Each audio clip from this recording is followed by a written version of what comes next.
L'Afrique en bref de ce mardi 27 février de l'an 2024. Madame, Monsieur, bonjour et bienvenue.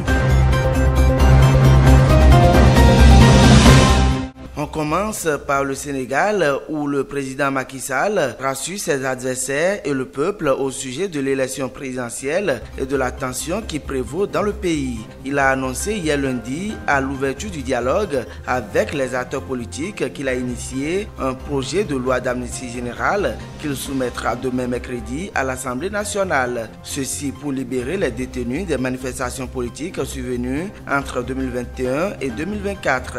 Je souhaite au-delà du souci légitime de justice et de redevabilité que l'amnistie et le pardon, par leur vertu salutaire pour la nation, nous aident à surmonter ces moments difficiles afin que notre pays se réconcilie avec lui-même, a confié Macky Sall. Le président a manifesté aussi sa volonté de voir tenir l'élection présidentielle dans un délai raisonnable. Il appelle donc à un consensus sur la date de la prochaine élection et propose que cela soit avant l'hivernage prochain.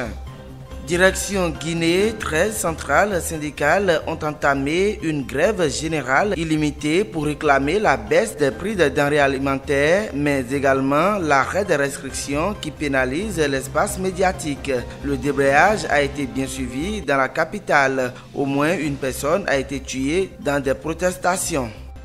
Et puis un journaliste français est placé en détention en Éthiopie. Antoine Galindo, 36 ans, a été interpellé quelques jours après son arrivée à Addis Abeba pour la couverture du dernier sommet de l'Union africaine. Il est accusé par les autorités locales d'une présumée conspiration visant à créer le chaos dans la région. Le jeune journaliste d'Africa Intelligence a été aperçu le jour de son arrestation avec un élu du parti Front de Libération Oromo, un parti de l'opposition éthiopienne. Son procès est prévu pour le 1er mars prochain.